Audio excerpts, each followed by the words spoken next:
주시고 환하게 빛나는 새날을 주시네.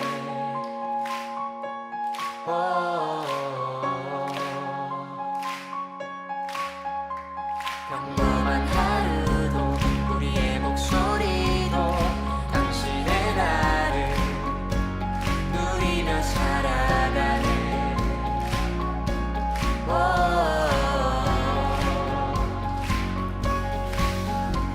비련한 사랑 아버지의 유산 주의 사랑을 온 땅에 넘치고 당신의 나를 맞이한 우리를 통해 끝없이 흘러가네. 오늘 민수기 5장 29절부터 31절까지 말씀을 같이 읽었습니다.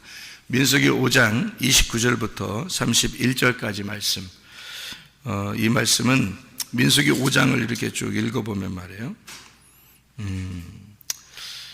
여기 11절부터 쭉 내용을 읽어보면 아내를 의심하는 그런 법칙이거든요. 그러니까 아내를 의심하는 법칙인데 성경에 남편을 의심하는 법은 없어요. 왜 그러냐면 남편은 하나이고 아내들은 여럿일 수 있거든요. 그러니까 남편을 의심하는 법은 없고 여자를 의심하는 법이 있습니다. 그러니까 우리나라에 사는 것이 여자들한테는 지금 복이죠. 왜냐하면 한 남자와 한 여자가 아니면 한국에서는 뭐 힘들게 살아가죠. 아주 안 좋게 보니까. 그런데 이스라엘의 법에는 최소 4명 정도 이렇게 아내를 둘 수 있고, 그리고 여럿의 아내를 두는 그 성경의 그 가르침이 있기 때문에, 그래서 여러 명의 아내가 서로 이렇게 관계가 이렇게 좋아야 되고 자기들끼리 그런 얘기들이 있습니다.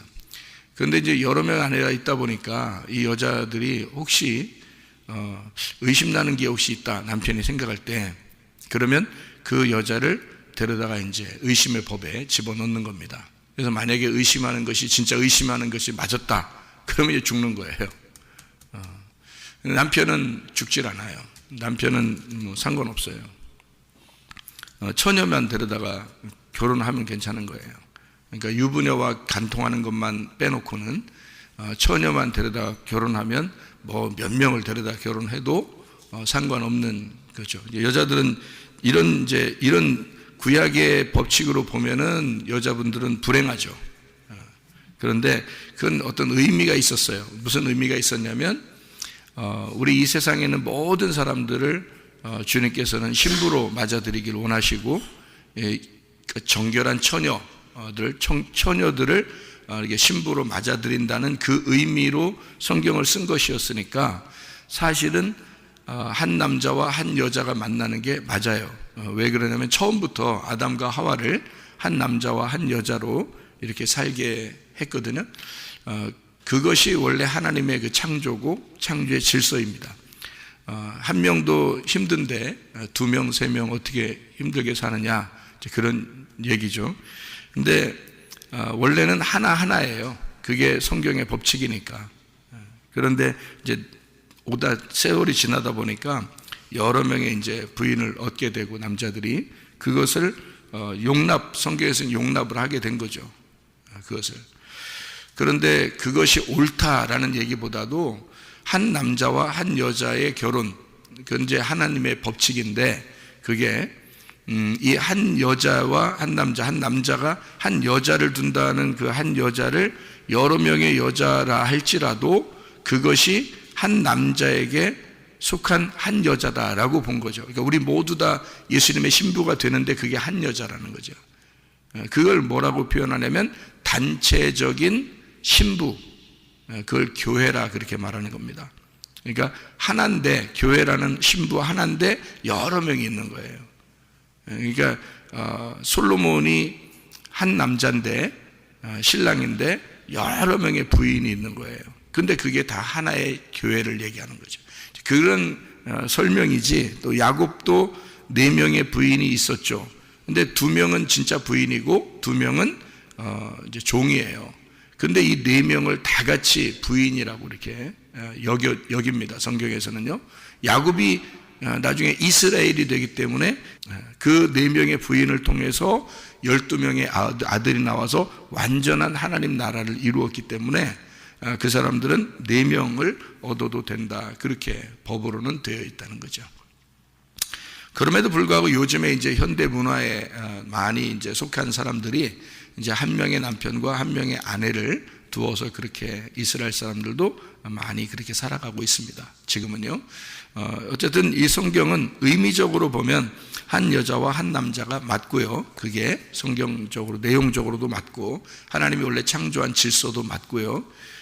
그러나 이제 여러 명의 그 사람이 모여서 하나의 교회를 이루는 한 신부다 이렇게 표현하는 그런 내용들이죠. 그럼에도 불구하고 여자와 남자의 어떤 구분을 둬서 남자는 여자를 의심할 수 있지만 여자는 남자를 의심할 수가 없다 이 말입니다. 그게 성경의 규칙인데 이걸 처음부터 이렇게 정해놓지 않으면 나중에 헷갈리잖아요. 왜냐하면 성경의 법칙까지도 이게 그 법칙이니까 이건 법칙인데 요것까지 흐트러 놓으면 안 되거든요. 왜냐하면 법칙이 뭐냐면 남편을 신랑으로 놓은 겁니다. 성경의 법칙은. 그렇기 때문에 그 법칙까지 흐트러 놓으면은 사람들 때문에 사람들 이렇게 인간적인 사람들의 그 마음을 이렇게 환심을 살려고 성경책을 그렇게 써놓으면 안 되거든요. 그래서 남편을 의심할 수는 없다는 겁니다. 그게 예수님이기 때문에 그런 거예요. 남편이 예수님이기 때문에 그게 법칙이니까 성경의 법칙이 규칙이란 말이에요. 그런데 여자는 의심할 수가 있다는 거죠. 여자는 의심할 수 있는데 왜냐하면 그건 우리들이니까. 그건 우리들인데 예수님이 우리를 볼 때 의심을 할 수 있다는 얘기예요. 주님이 우리를 볼 때요. 그런데 우리는 예수님을 의심할 수가 없는 거죠. 그분은 남편이니까. 무슨 말인지 알겠죠? 그러니까 남편과 아내를 다 성경에 나와 있는 남편과 아내는 모두 다 예수님과 나와의 관계를 얘기하는 거라. 이렇게 보면 여러분이 이해를 할 수가 있죠. 그래서 그리스도와 교회에 대한 이야기를 쓴다. 남편과 아내에 대한 이야기를 쓰면서 그리스도와 교회에 대한 이야기를 씁니다 라고 에베소 5장에 나와 있죠. 바울이 그렇게 에베소 교회한테 남편과 아내에 대한 이야기, 남편은 이렇게 하고 아내는 이렇게 하십시오. 그런데 이것은 그리스도와 교회에 대한 이야기입니다. 이렇게 이야기를 했잖아요. 그게 이제 바울이 잘 깨달았기 때문입니다. 구약의 모든 내용들을 바울이 잘 파악을 하고 있기 때문에 그런 거죠. 그러니까 이게 하나의 규칙을 공식을 이렇게 알고 있기 때문에 그런 거예요. 성경은 그런 공식적인 것이 나와 있으니까 그거를 먼저 알고 그 다음에 설명을 하면 뭐 이해가 잘 되겠죠. 자기도 이해가 되고요. 그래서 남편은 예수님을 말하고 신부는 교회를 의미한다. 바로 나를 말한다. 이런 얘기를. 그래서 여러 명의 부인이 있었다라고 해도 상관없다. 왜냐하면 그건 교회를 표현하는 거기 때문에 단체적인 신부를 설명할 수 있는 것이다. 이렇게 보면 이해가 되는 거죠. 그러니까 남편은 의심이 안 가고 예수님이니까 우리는 의심을 해야 된다. 이런 얘기입니다. 뭐가 의심을 하느냐? 그러니까 여기 보니까 의심의 법이 있다는 겁니다. 의심의 법. 여러분을 의심의 법으로 이렇게 여러분 의심하지 않으면요, 여러분은 그 합당한 사람이 될 수가 없습니다. 합당한 신부가 되려면 합법적으로 합당한 신부가 되려면 남편의 의심에서 벗어나야 되거든요. 남편의 의심에서 벗어나야 되는데 이 남편이 정확하게 진리로 믿을 수 있어야 되는데, 참된 사람으로 믿을 수 있어야 되는데 가만히 보니까 의심이 난단 말이에요. 이 사람이 의심이 나. 그러면 의심을 해야죠. 그러니까 남편이 아내를 의심해야, 다시 말하면 신랑 되신 예수님이 우리를 의심을 해야 정상인 거란 말이에요. 의심을 안 하면 어떻게 해요? 그냥 내비둔다는 얘기예요. 내비두면 그 방종이고 그는 그 사람을 사랑하지 않는다는 겁니다. 그죠? 예, 사랑한다면, 의심이 간다면 의심을 해야 되는 겁니다. 그죠? 의심이 안 가면 괜찮은데 의심이 갔어, 남편이. 그러면 남편의 의심이 가면 의심을 해야 돼. 왜냐하면 왜 의심을 해서 그걸 찝어내려고 그래요? 의심을 해서 왜 찝어내려고 그러냐고. 의심이 가니까 그런 거야. 마음에 의심이 가니까. 그럼 의심한 걸 찝어내야 돼. 그냥 속으로만 저거 분명히 저 거짓말 치고 있을 거야. 저거 분명히 그 의심이 가. 그러는데도 가만히 있어. 말도 안 해. 그냥 가만히 있어. 그러면 어떻게 해? 여러분은 그냥 사랑이다 생각해요. 여러분이 그게 그 용서라고 생각해요. 여러분, 여러분이 눈곱만큼도 생각이 안 나. 그런 게 예를 들어서 의심을 했어. 어떤 사람을 의심을 했는데 눈곱만큼도 나는 저 사람을 이게 다른 눈으로 눈곱만큼도요. 눈곱이에요. 눈곱입니다. 눈곱이 많으잖아요, 그죠? 그 눈곱만큼도 나는 저 사람을 이상하게 안 봐. 눈곱만큼 나는 저 사람을 정말 하나님의 사람으로 봐. 이렇게 그런다면 그러면 뭐 의심하지 않아도 되지. 그렇죠? 왜냐면 전혀 그 사람과의 관계에서 전혀 문제가 없으니까. 맞죠? 근데 만약에 의심이 가, 저 사람이 분명히 거짓말하는 것 같고 의심이 가, 그러면 어떻게 해요? 그러면 의심한다는 말, 조금이라도 내가 눈곱이라는 요만큼도 의심이 간다면 빨리 찝어내야 되죠. 안 찝어내나요, 여러분? 그냥 다 완전히 덮어줄 수 있다? 여러분이 하나님이니까 완전히 덮어줄 수 있다? 그러면은 뭐 가능하지 뭐. 하나님 됐으니까. 하나님 되려면 죽어야 하나님 되거든요. 죽어야. 그러니까 죽고 나면 괜찮지. 죽고 나면은 뭐 의심할 필요 없죠. 다 모든 게 뭐 다 천하에 드러나니까, 그죠? 그러니까 괜찮지만 의심이 간다 그러면 그 사람을 빨리 찝어내야 돼요. 왜 찝어내려고 그래? 남편이 의심이 가, 아내가 의심이 가. 이건 세상 얘기입니다. 성경적으로 남편을 의심할 수 없어요. 성경이 예수님이니까 남편이. 근데 우리 세상에서 볼 때 남편이나 아내나 다 여기, 자녀나 부모나 다 여기 있잖아요. 그 사람들은 하나님이 아니잖아. 주님이 아니잖아. 그죠? 다 신부야, 이게. 다 신부들이야. 다 여자들이야, 이게. 우리들은, 나도 여자고 여러분도 여자예요. 하나님 성경 안에서 보면, 그죠? 우리들은 다 여자예요. 그러니까 우리들은 다 의심을 받아야 돼. 의심을 받아야 되는데 의심의 법으로 딱 찝어내려고 의심의 법을 딱 대서 이걸 찝어내면은 사랑이에요? 아니면 그냥 두면은 사랑이에요? 찝어내면 사랑이에요. 여러분. 너 왜 정직하지 못해? 왜 진실하지 못해? 너 왜 정확하게 얘기 못해? 예를 그렇게 했단 말이에요. 그러면 그렇게 물어본다는 얘기는 왜 그래요? 그렇게 물어본다는 얘기는 사랑하기 때문에 물어보는 거예요. 사랑 안 하면 옆집 아저씨한테 물어보고 다녀요? 여러분? 옆집 아줌마한테 물어보고 다니냐고. 여러분, 뭐 의심나면. 네? 어디 갔다 왔나? 어제 저녁에 새벽에 4시에 들어오던데요, 아줌마. 이러면서 막 의심나? 이러면서 물어보고 다녀요, 여러분? 옆집 돌아다니면서 문 두드리면서? 안 그래요. 근데 여러분, 집안에서 남편이 아내나 자녀가 밤에 늦게 들어와도 말이에요. 너 어디 갔다 왔어? 너 뭐 했어? 너 누구랑 있었어? 이거 계속 물어봐요. 그죠? 의심한다는 얘기야. 왜 의심해요? 네? 왜 의심해? 사랑하니까. 내 자녀니까. 무슨 말인지 알겠어요? 의심하는 건 나빠서 그런 게 아니에요. 사랑하니까 의심하는 거야. 신랑 되신 예수님이 우리를 자꾸 캐묻는 것은 너 믿음 정말 있는 거야? 너 정말 믿음 있는 거야? 정말 나만 사랑하는 거야? 이걸 자꾸 물어봐요, 여러분에게. 설교를 통해서. 이 성경을 통해서, 설교를 통해서 계속 물어본다고, 여러분. 너 정말 나만 사랑하는 거 맞아? 너 정확한 거야? 너 진실해? 너 진짜 믿음이 있어? 계속 물어봐요, 여러분한테. 왜요?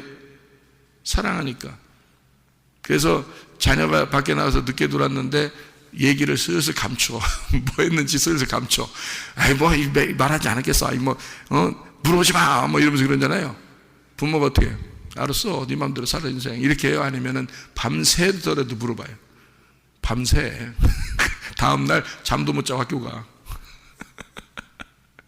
말 안 했다가는, 예? 말 안 했다가는 밤을 새서 너 죽고 나 죽자. 이러면서 밤 샌다니까?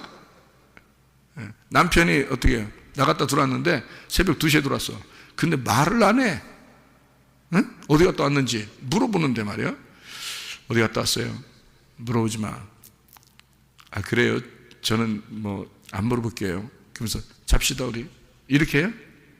어디 갔다 오니까요? 누구랑 있었냐니까요? 계속 물어봐요. 근데 대답을 계속 안 해. 이 곰탱이 같은 남편이 말도 안 하고 가만히 있어 어디 가고, 응? 물어보지 말라니까. 오히려 적반하장이야. 계속 그러면 어떻게 해? 부인이 오늘 너 죽고 나 죽자 이러잖아요. 밤새도 응? 잠을 자나 보자. 나도 안 자고 당신도 안 자. 응? 끝까지 물어봅니다. 그죠? 왜 그렇게 물어보는 거예요? 정말 이 여자 정말 귀찮게 하네 진짜 나를. 이렇게 이 남자 진짜 날 귀찮게 하네. 그래요? 아니 그럴 수 있죠. 왜 날 귀찮게 해? 날 그냥 믿으면 됐지. 이렇게 할 수 있지만 사실 그 물어보는 사람을 생각해 보라고요. 정말 나를 사랑하니까 그렇게 물어보는 거야. 그렇죠? 안 사랑하면 뭐하러 물어봐 그걸.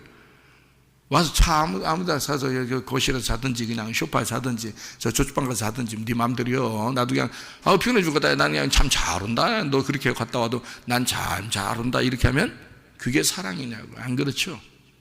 잘 생각해 보겠죠? 의심을 한다는 얘기는 그래서 의처증 있잖아요. 의처증, 의부증 이런 거 있죠. 여러분 그런 얘기 들어봤죠? 의처증, 의부증 그 병이거든요. 그 정신병입니다.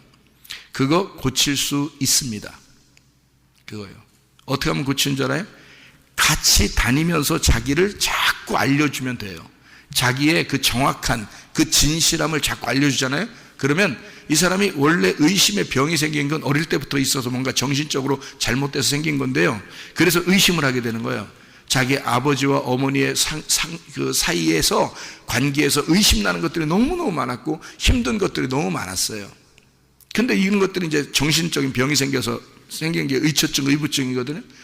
그런 남편이나 아내가 자기를 너는 왜 그래? 너 의부증이야? 너 의처증이야? 이런다고 그러면 이 사람 병 더 심해집니다. 여러분 또 병이 심해져요. 그래서 나중에 막 돌아버려 막 이렇게 막 돌아버려. 빙빙빙 돌아 이렇게. 그러다가 막 하얀 집으로 가 이제 나중에. 진짜예요. 약 먹고 하얀 집 가고 막 이래 이제 큰일 나는 거예요. 근데 그러지 말고 그럴 때 그 고칠 수 있는 방법이 있어요. 진실하게 자기가 데리고 다니면서 계속 자기를 알려주면 돼요. 나는 누구랑 이렇게 얘기했고 나는 누구랑 뭐 했고 나 이렇게 하면서 계속 자기 진실하면은. 근데 이 남자가 이 여자가 자기를 감추고 싶어. 자기의 나도 내 인생이 있어 그러면서 감추잖아요. 그럼 이 사람은 진짜 정신병자 됩니다. 알아요? 근데 이거를 자꾸 알려주잖아요. 정신병 나서버려요. 그거 의처증, 의부증 나서버립니다. 이 남자는 이 여자는 내가 믿을만해. 이렇게 믿을만한 사람으로 바뀌잖아요. 이 세상에 내가 사람들이 이렇게 다 의심나는데 내 남자는 내 여자는 믿을만하구나 이렇게 되잖아요. 그러면 의처증, 의부증 사라져버립니다. 그 정신적인 병인데 요거를 그 핸드폰도 비밀번호 안 해놓고 싹 밝히고 그 다음에 자기의 삶을 다 소개하고 그리고 데리고 다니면서 자기 걸 확인시켜 주잖아요. 그러면은 병이 고쳐져요. 그거는 금방 고쳐집니다. 이 의심 나서 그런 거거든요. 왜 의심을? 그러니까 반대로 생각해 보라고요. 의처증, 의부증을 반대로 생각해 보세요. 저 사람이 나를 의처한다, 의부한다. 반대로 생각해 보면 기분 나쁜 일이 아니라 나를 사랑한다라고 생각해 보세요. 그러면 너무 사랑하는 거야. 집착해서, 그죠? 그래서 정신병인 거야. 너무 사랑하는 거야. 그게 집착인 거야. 집착. 그러니까 집착과 사랑은 정말 다르죠, 그죠? 그래서 집착하는 사람하고 결혼하면 어떻게 해요? 큰일 납니다, 여러분. 정신병이니까 그래. 그것도 정신병이니까. 집착하면 그게 진짜 사랑이 아니잖아요. 그건 자기를 위한 사랑이란 말이에요. 그 사랑은 뭐예요? 그 상대방을 위해서 하는 거잖아요, 그죠? 그런데 이거를 우리 세상적으로 이거를 집착한다 그거를 있잖아요. 다른 말로 한번 바꿔보라고요. 그러면 이게 사랑이라고요. 잘못된 만남이고 잘못된 사랑이지만 어쨌든 이 사람에 대해서 내가 집착하고 있다라고 하는 건 그건 어떻게 보면 잘못된 사랑이지만 사랑은 사랑이에요. 이 사람 입장에서 보면. 왜냐하면 그 사람이 어릴 때부터 정신병이 생겼기 때문에 그 정신병을 가지고도 자기는 그 정신병자로서 사랑하는 거거든요. 나름대로 사랑하는 모습이 그게 집착으로 나타난 거거든 말이에요. 이해가 됩니까? 그 집착하는 사람은 진정한 사랑이 아니라 애들한테 막 집착하는 사람 있죠. 이거 정신병 걸린 거예요. 그게요. 약만 안 먹었지 그 정신병입니다. 남편에게 막 집착하는 사람 있잖아요. 그 아내에게 집착하는 사람 있잖아요. 그 병이에요. 정신적인 병. 그게 진짜 사랑은요, 이걸 풀어줍니다. 자유하게 풀어줘요. 자기 정신을 자유하게 풀어주는 거예요. 그래서 진리를 알게 되고 진리를 참된 걸 알게 되면 자유하다, 그렇게 되는 겁니다. 근데 그게 자유가 없이 자기가 이제 집착을 했단 말은 자기가 억압되어 있는 거예요. 거기에 매여 있는 겁니다. 그렇죠? 그러면 이제 예수님을 잘 생각해 봐요. 예수님은 우리한테 어떻게 해요? 매여 있어요. 집착하십니다. 우리한테 엄청 집착하셔요. 예수님이.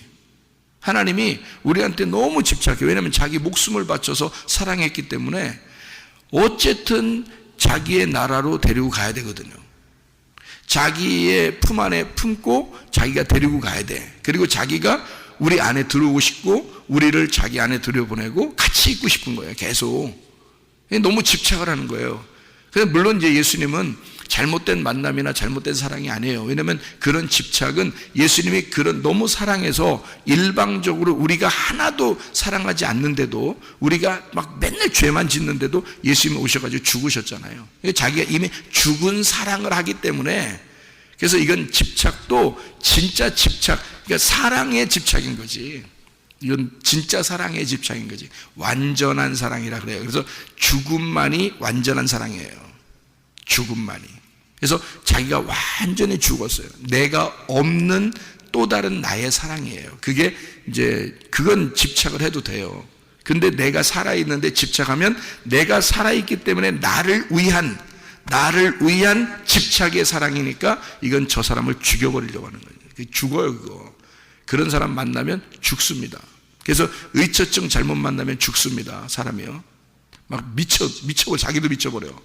의부증 있는 사람 잘못 만나면 자기도 막 미쳐버립니다. 예. 그 집착적인 사랑이거든요. 그 집착의 사랑을 잘못 만나면 이 세상에서는 완전하게 않기 때문에, 이 사람이 죽질 않았잖아요. 예수님처럼. 이 사람이 죽질 않으니까, 죽으면 괜찮은데 죽지 않은 사랑으로 집착을 하고 있기 때문에 잘못된 만남이에요. 그래서 상대방을 정신이 돌게 만들어버려요. 잘못된 만남이니까. 근데 우리 주님은 완전한 사랑이에요. 완전한 집착에 완전한 사랑을 가지고 있어요. 그런 사랑은 이 세상에 사람은 할 수가 없어요. 사람들은 할 수가 없어요. 하나님만이 할 수 있는 사랑인데요, 그 하나님의 사랑이 그래서 완전하다는 거예요. 그래서 성경에서 남편이 아내를 사랑하는 문제, 또는 사랑은 오래 참고 온유하며 이렇게 막 나오잖아요. 그런 사랑은 다 아가페로 나와요. 아가페. 왜냐하면 남편이 하나님이니까. 그리고 여기 성경에 말하는 사랑은 하나님을 말하는 거니까. 그래서 하나님의 사랑이기 때문에 아가페로 나와요. 아가페가 다 이렇게 하나님의 사랑이라고 나와요. 사람들의 사랑이 아닌 거예요. 예수님만이 그게 가능한 건, 그런 사랑을 얘기하는 거거든요. 남편이 의심한다 할 때 이 의심이라고 하는 건, 의심의 법, 이게 율법입니다. 의심의 법, 이게 율법이에요. 이걸 다른 말로 말하면 죄와 사망의 법입니다. 죄와 사망의 법. 그러니까 하나님은 집착할 정도로 우리를 사랑하셔요. 우리를. 그만큼 진정한 사랑을 하신다, 그 말입니다. 근데 사람들이 집착을 하면 그건 정신병이에요. 분명히 아셔야 됩니다. 그걸 고쳐야 돼요. 그래서 서로가 진실하게만 이렇게 서로 이렇게 투명하게, 자기 자신을 투명하게 내놓으면 다 고쳐집니다. 그런 건 이 땅에서 그거 먼저 해결하셔야 돼요. 그러니까 사람이 진실해야 돼요. 그러니까 진리가 자유케 하는 거야. 진실한 것이 자유를 가져오는 거예요. 근데 이게 진실이 없으면요, 진실을 자꾸 숨기잖아요. 자유가 없어요. 막 겁이 나고 그걸 숨기다 하다 보니까 더 커지는 거예요. 점점 거짓이. 그거를 여기 남편이 아내에게 의심의 법으로 잣대를 탁 갖다 대는 겁니다. 왜 그러냐면 이게 사랑이기 때문에 그래요.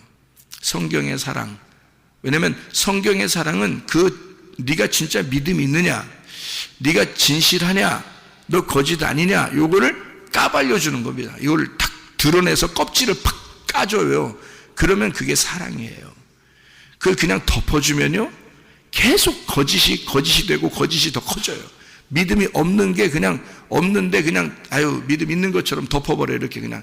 그리고 그냥 대충 그냥 이렇게 그냥 묻어가자 이러면요 계속 믿음이 없는 상태가 점점 커지고 나중에는 하나님을 이게 하나님의 진짜 사랑을 할 수가 없어져요.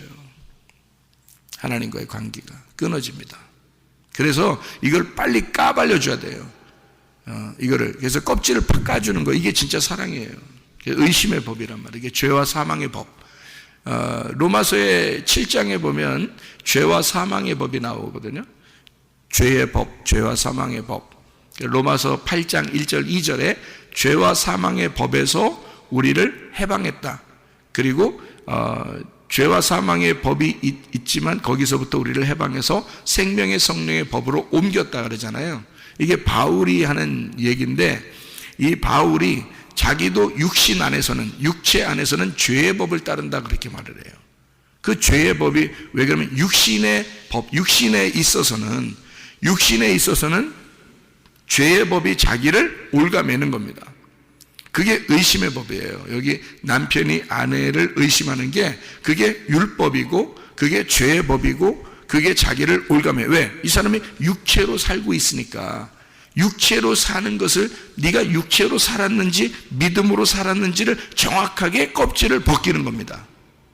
그게 율법이고 그게 죄의 법이고 죄와 사망의 법이라는 거예요. 그게 필요한 거라는 거죠. 그러니까 의심의 법이라는 게 필요한 거예요. 아내를 진짜 사랑하고 싶어서 조금이라도 거짓이 있는가 믿음 없는 게 있는가를 자기가 믿을 만하지 못한가를 그거를 껍질을 벗겨내는 작업이 의심의 법이거든요. 그래서 이 여자가 만약에 의심하는 자기 남편이 의심하고 있는데 그게 아니야 진실해 진짜였어 진리를 가지고 있어 이 사람이 남편만 사랑하고 있었어 그러면 어떻게 해요? 임신을 하게 된다 그랬어요. 임신을 하게 된다. 그러니까 믿음이 속에서 열매로 잉태가 된다는 말입니다. 근데 만약에 진짜 거짓이었고 진짜 의심이 나는 거였는데 거기에 딱 걸려버렸어.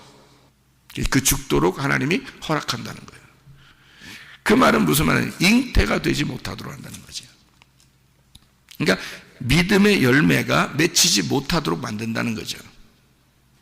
그러니까 하나님이 우리를 의심한다는 것은 이거는 우리가 멸망하기를 원하는 게 아니라 육신의 파괴입니다.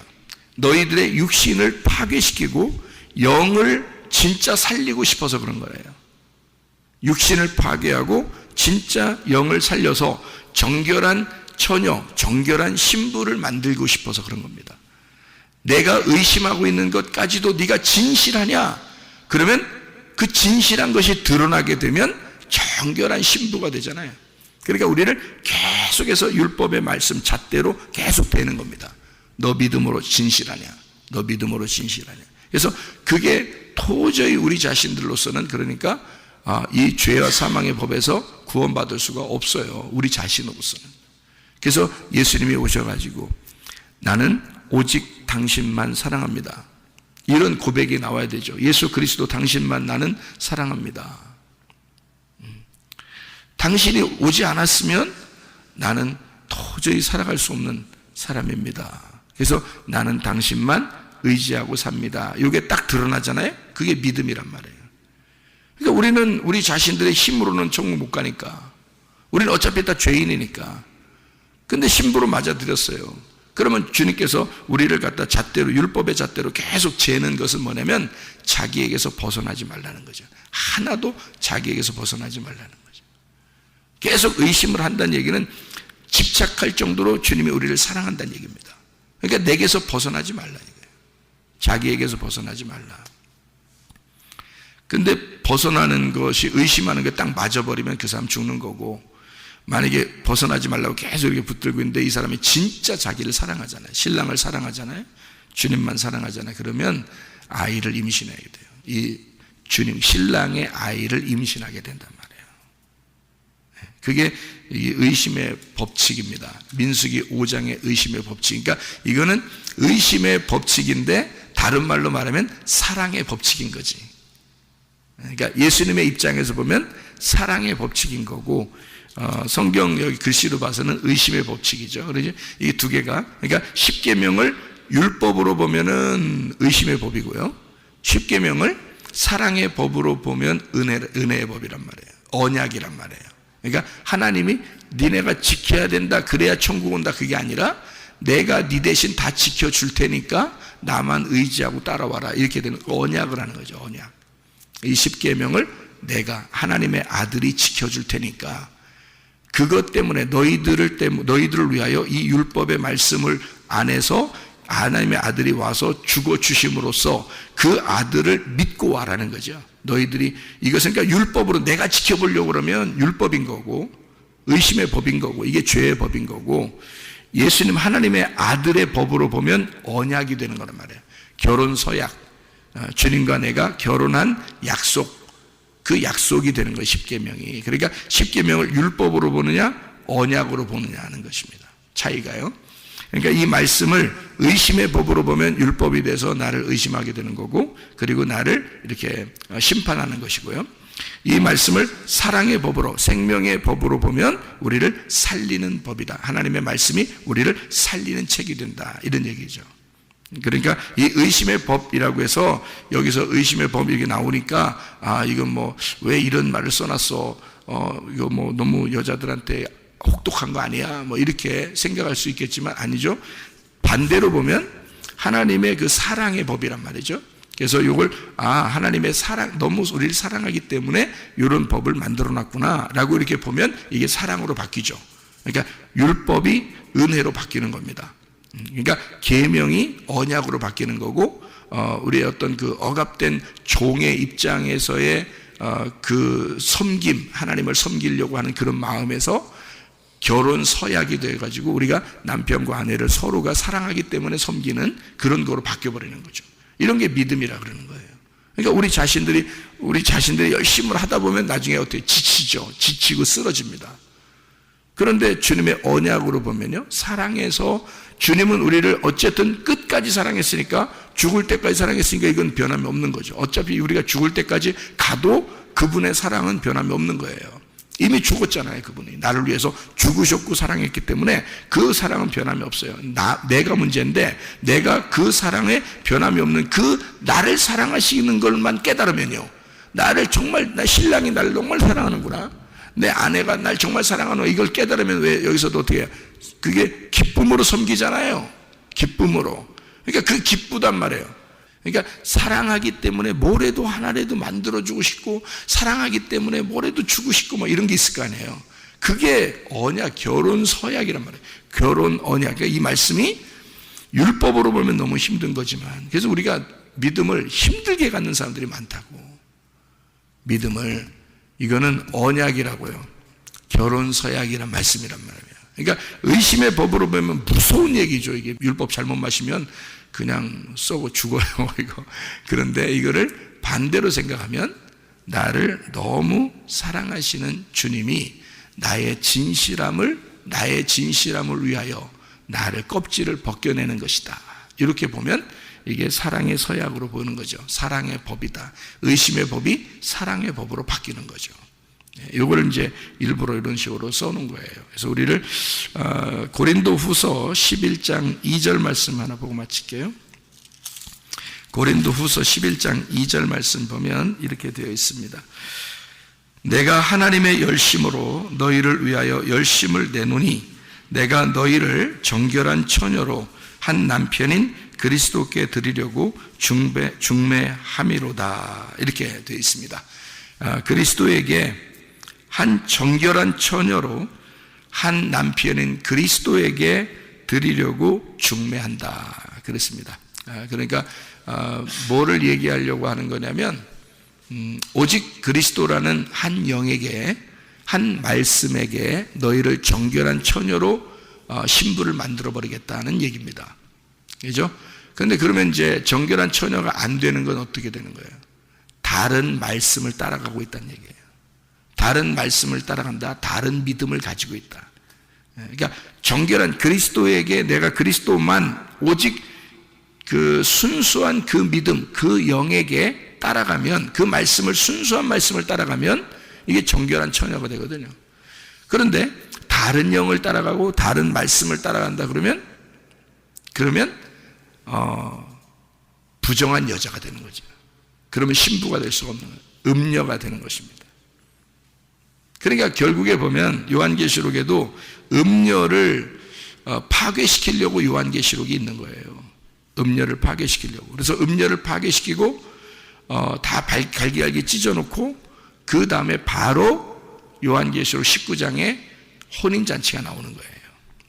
그래서 여러분 그 요한계시록 16장부터 18장까지가 진노가 나오거든요. 하나님의 진노의 대접 이게 나와요. 그 진노의 대접을 쏟아요. 그게 어디다 쏟는 거예요? 음녀에게 쏟는 거예요. 그 진노의 대접을 음녀에게 쏟아. 그러면 그 진노의 대접 음녀에게 쏟아. 무서워 어떡해? 뭐 음녀가 되지 말아야 되겠다. 그게 아니라 음녀에게 그 진노의 대접을 쏟아야 돼요. 그 진노의 대접이라는 거를 다른 말로 제가 설명을 해드릴게요. 의심의 법입니다. 죄와 사망의 법이에요. 그걸로 쏟아버리는 거예요. 그러면 완전히 의심해버리고 완전히 진노해버리고 완전히 그 사람을 파괴해버리는 거죠. 그러면 어떤 현상이 벌어져요? 음녀가 다 타 죽겠죠. 음녀가 다 타 죽어버리죠. 그래서 요한계시록 16장부터 18장까지 음녀를 싹 제거해버리는 겁니다. 그리고 요한계시록 19장에 어린 양의 혼인잔치가 나오는 거예요. 신부, 정결한 신부를 혼인잔치라는 거예요.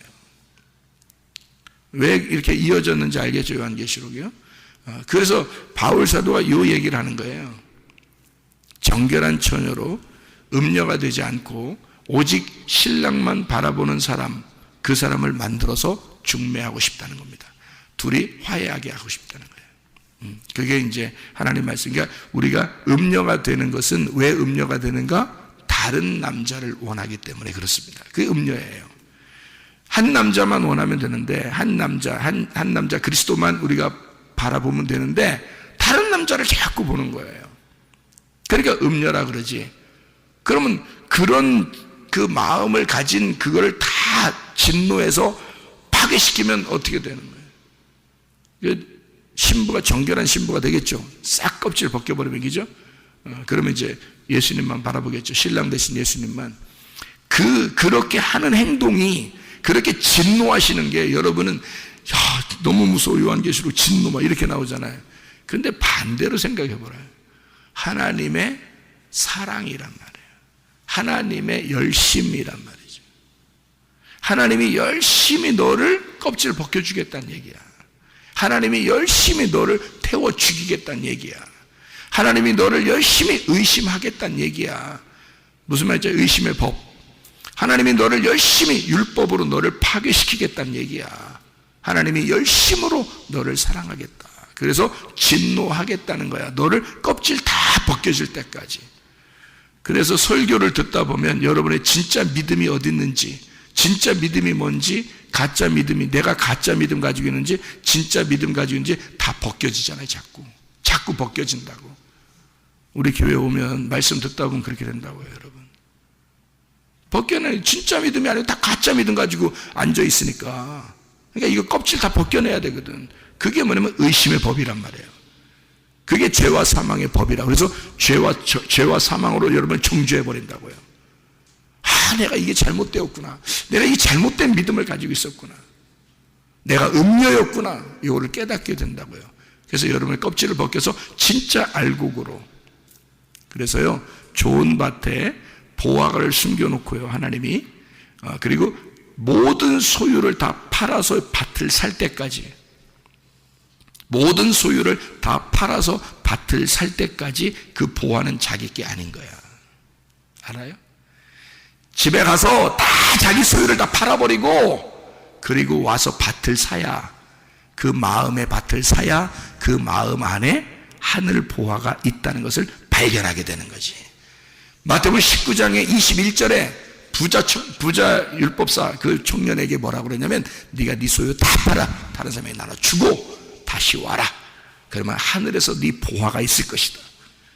그 씨가 심겨질 것이다. 네 마음밭에 하늘 보화를 발견할 것이다. 그 씨를 발견할 것이다. 그럼 말씀 깨닫게 될 거다. 그 말이지. 네 소유 다 팔기 전에는 안 된다. 말씀을 네 소유를 다 팔어. 그래야 와서 밭을 살 수 있는 거야. 그래야 그 보화가 네 거야. 그러기 전에는 네 거 아니야. 그러기 전에는 네 거 아니야. 주인이 따로 있어. 근데 그거를 내 거 다 팔아서, 내 걸 다 투자해서, 내 걸 다 없애고, 그리고 밭을 사잖아요. 그럼 내 거가 되는 거야. 그 보화가, 하늘 보화, 비교 대상이 없는, 비교할 수 없는 그 하늘의 보화가 내 거가 되는 거예요. 그 예수가, 오직 그 예수가 나의 신랑이 되는 거예요. 그렇지 않으면 안 되죠. 음녀죠. 그러니 여러분, 음녀 같은 믿음 다 벗겨내시고 진정한 정결한 신부가 되시기를 바랍니다. 기도하겠습니다.